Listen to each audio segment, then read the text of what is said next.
Olá, alunos da sexta etapa.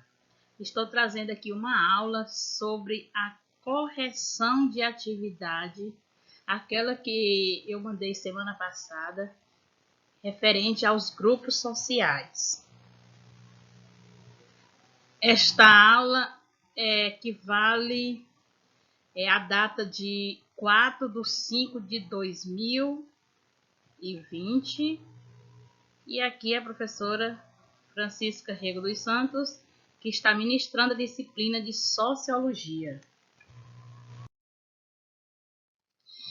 Pessoal, é de extrema importância que vocês corrijam essa atividade, porque a via que vocês deixaram na escola, eu irei pegar, corrigir, dar nota e irei devolver à escola.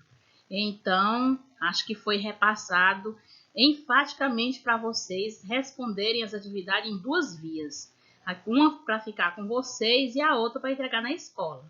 Então, é interessante que vocês corrijam, fiquem com o material de vocês, para depois estudar e fazer nossa avaliação, tá certo? E também complementar a aprendizagem de vocês.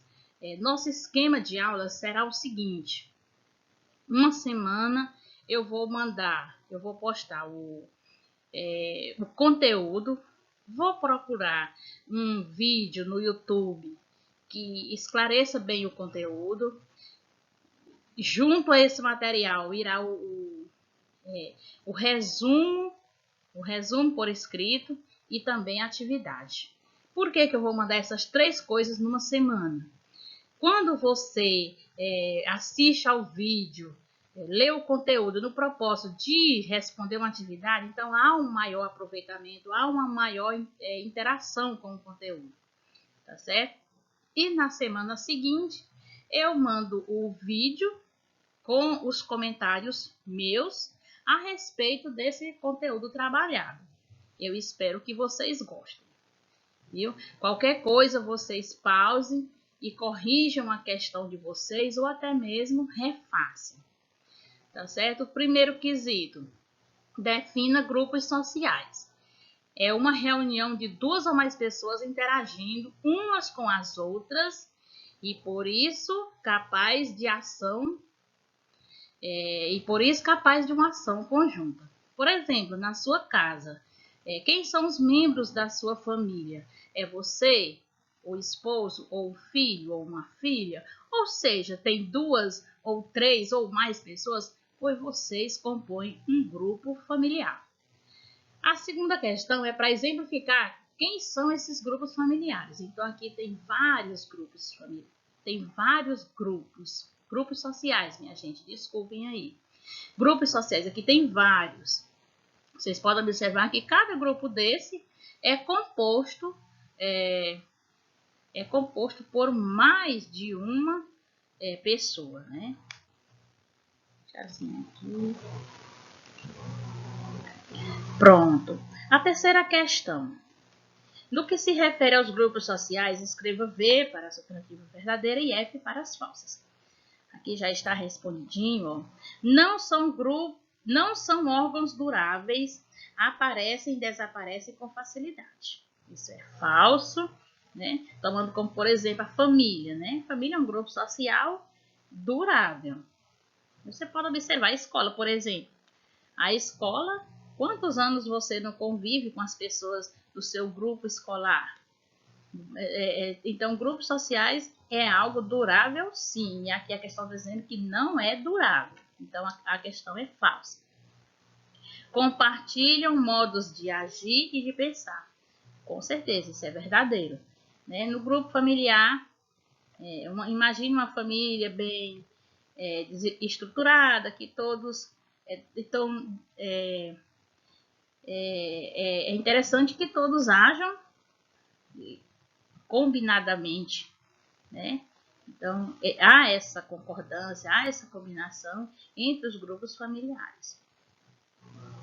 Há uma certa união para atingir os objetivos, isso é fundamental, a união. A partir do momento que há a desunião, provavelmente o grupo social poderá ser desfeito. Quando uma pessoa sai do grupo, ela deixa de existir? Não, ela como pessoa vai continuar existindo. Pode não existir mais o grupo social, mas a pessoa em si continuará existindo. Isso é falso. Para um bom funcionamento, precisa de uma ordem externa. É falso. Externa, pessoal, o que vem de fora. Então, para que o grupo flua bem, é necessário que há uma ordem, um conjunto de normas imposto e seguido pelo próprio grupo e não necessariamente de fora, externo. Então a questão é falsa, a alternativa é falsa. Os indivíduos comunicam-se uns com os outros, isso é óbvio, né? Vamos avançar. Grupos intermediários, porque na verdade você tem contato com pessoas que caracterizam o grupo primário e o grupo secundário. O quinto, outros exemplos de grupos sociais são a multidão, o público e a massa. Aqui vamos ver as características de cada um deles. Bom, para falar da multidão, nós vamos imaginar uma situação. Por exemplo, eu estou indo numa rua, então eu vejo uma multidão de gente assim. Então, de repente, aquelas pessoas ali estão juntas, próximas, porque elas todas correram para ver um acidente, para ver uma briga, uma confusão ou até mesmo um incêndio. Então, para vocês entenderem essas características, imagine um desses acontecimentos. E olha que o brasileiro é ser curioso, viu? Quando vê uma coisa diferente na rua, corre mesmo para ver o que é. Então, olha, esse monte de gente que corre em uma direção, atrás de um único objetivo, de um mesmo objetivo, é o que nós chamamos de multidão. Eu vi uma multidão de gente bem ali. Então, você vai lá e checa os fatos, você vai ver que todos estão ali atrás de uma mesma coisa. Então, vamos ver as características da multidão. Falta de organização. Não possui um conjunto de normas. É claro, todo mundo correu para lá, então não tem regra nenhuma para chegar lá e não tem regra nenhuma para atuar por lá. Anonimato. Então, todo anonimato, não importa quem faz parte da multidão. Então, todo mundo correu para lá, principalmente nas cidades grandes. Tem aquela amontoada de gente, mas não necessariamente eu vou conhecer ninguém que esteja por lá. Objetivos comuns. No caso do incêndio, então todos estão lá porque querem ver o incêndio. Se fosse uma briga, todos estão lá para ver o que está acontecendo naquela confusão toda. Então, objetivos comuns. Os interesses e emoções e atos têm o mesmo sentido, como eu já falei. E de indiferenciação. Todos são iguais perante a multidão. Não há espaço para manifestar suas diferenças individuais. Então, todos correram para ver o incêndio. Chegando lá, todos estão ali porque querem ver a mesma coisa. Ao dispersarem, quando essa multidão começar a dispersar, obviamente, vai desfazer a multidão. Proximidade física. Gente, se numa praça tiver uma multidão, então todo mundo está próximo uns dos outros. A partir do momento que eles dispersarem, se afastarem, então acabou, a multidão foi desfeita. Público. Gente, o público nós vamos ter bastante cuidado para a gente diferenciar da massa. Nós vamos tomar como exemplo o público, os indivíduos que assistem a um jogo. Gente, olha, um time de futebol, ele tem seu público, né? Todos os times têm seu público. Então, é um agrupamento de indivíduos que seguem os mesmos estímulos. Então, os torcedores do Flamengo têm as mesmas intenções. O público que gosta de filme de ação, ele tem as mesmas intenções em relação a esse tipo de material, ele tem os mesmos gostos, né? Então, o público é um grupo de pessoas que segue os mesmos estímulos. não se baseia no contato físico, mas na comunicação recebida através dos diversos meios de comunicação. Por exemplo, vamos falar da propaganda. Imagine que uma empresa trabalha com peças íntimas, né? Com peças femininas, especificamente peças íntimas. Então, quem é o público?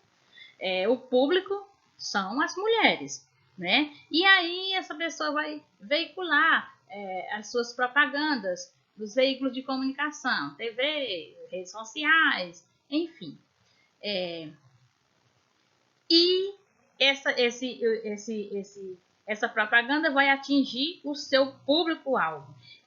Então, como foi que... Então, esse povo todo, não foi necessário o contato físico. Então, a mensagem chegou até essa população por meio da mídia. Tá certo? Então, não precisou do contato físico e a comunicação aconteceu através dos meios de comunicação. Viu? E a massa é formada por indivíduos que recebem opiniões formadas através dos meios de comunicação. Já está dizendo, meios de comunicação de massa.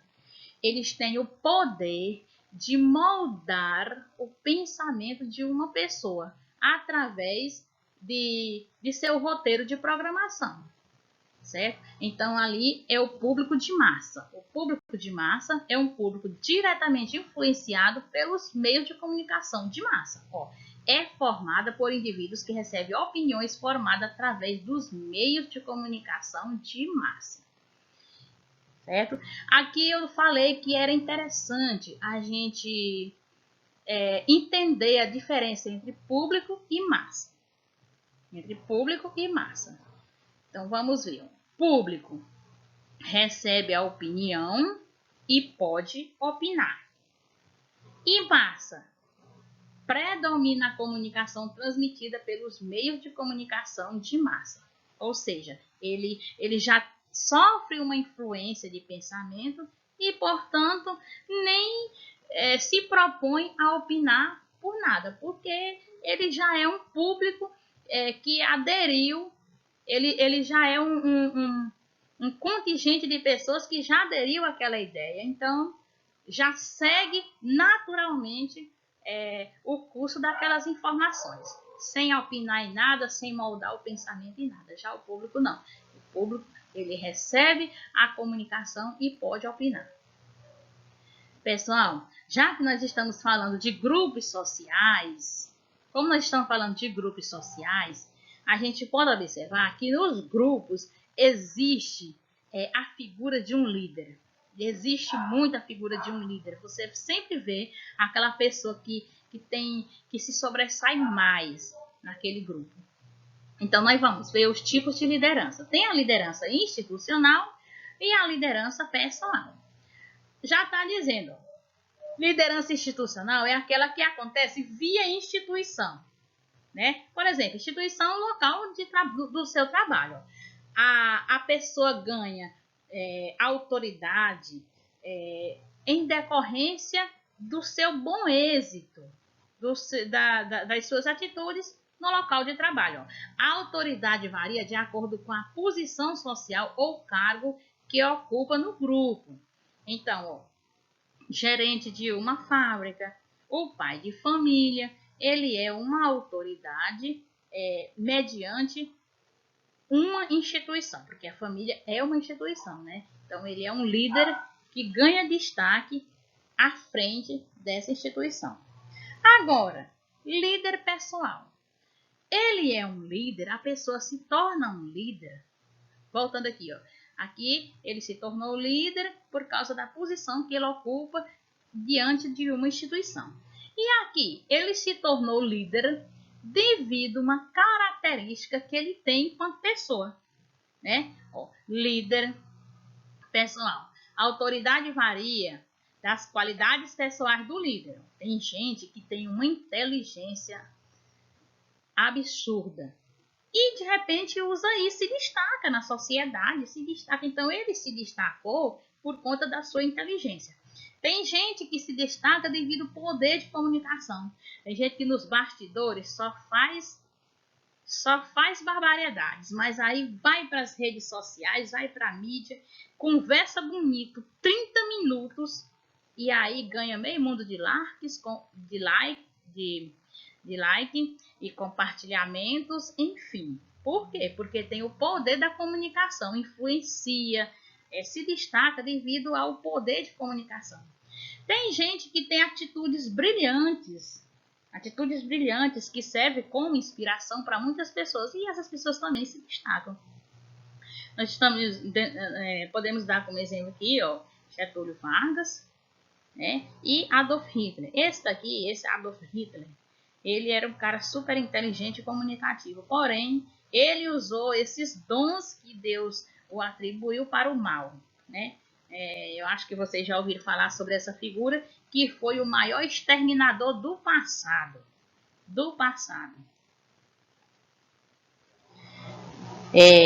Quando é que uma sanção caracteriza uma recompensa ou uma punição? Gente, quando a gente está falando de novo de grupos sociais, os grupos sociais impõem suas próprias regras, né? Que eu até falei antes, impõem suas próprias regras. Então, as pessoas têm que seguir e cumpri-las. Quem não segue, sofre as sanções. Nesse caso, são sanções que reprimem.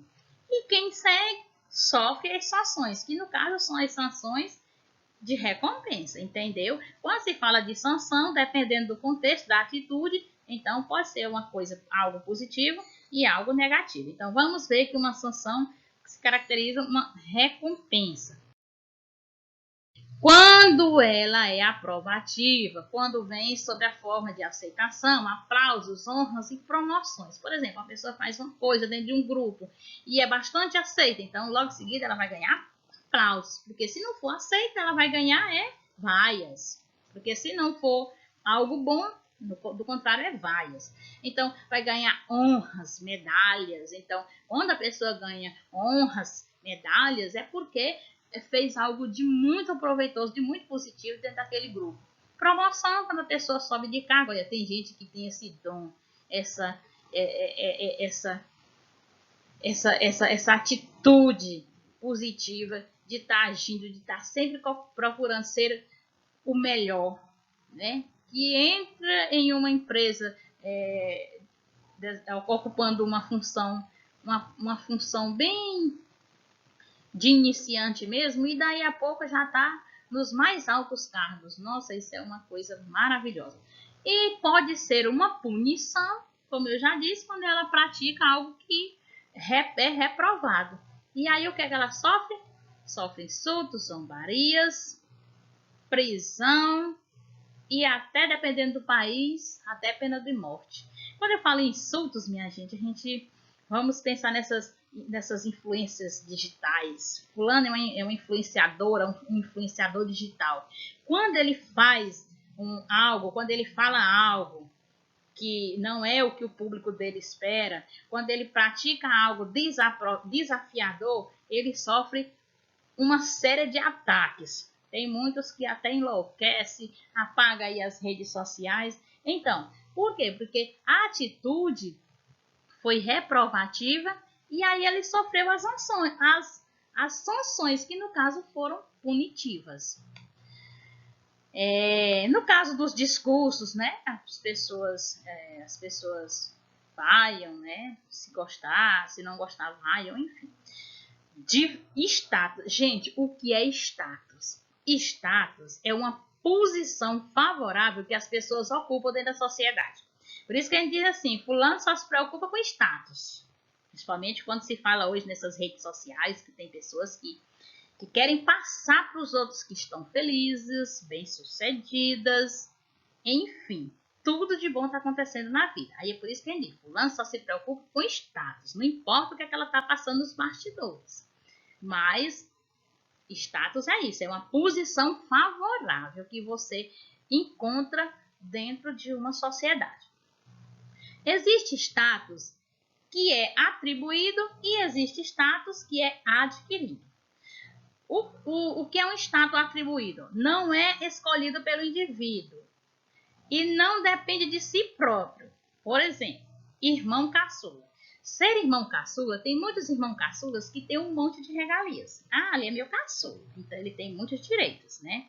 E dá uma confusão danada em relação aos outros irmãos. Então, isso daqui, ele não pediu para ser irmão caçula, então é um status atribuído. Então, isso veio naturalmente, né? Ser filho de rei.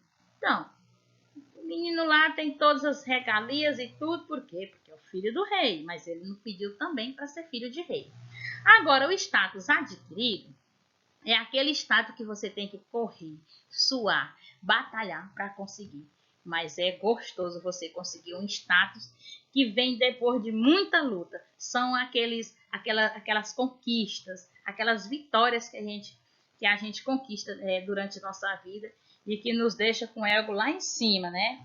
Dependendo das qualidades pessoais do indivíduo, de sua capacidade e habilidade. Aliás, depende das qualidades pessoais do indivíduo, de sua capacidade e suas habilidades. São os estados adquiridos através de anos e anos de luta e competição. Supõem vitória sobre os rivais. A pessoa demonstra superioridade.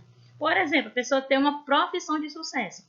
Gente, a pessoa tem uma profissão de sucesso, isso envaidece muito, porque você lembra, bate nos peitos e diz assim, aqui foi eu que conquistei, daqui eu não saio, daqui ninguém me tira. Então é isso, pessoal, esse conteúdo é extremamente maravilhoso, espero que vocês tenham gostado muito da aula, e nós vamos continuar assim, viu? Primeira semana, vai conteúdo, o resumo do conteúdo, mais vídeo do YouTube, mais atividades. Segunda semana, vai a correção e seguido dos meus comentários. Espero que vocês gostem dessa metodologia e até a próxima.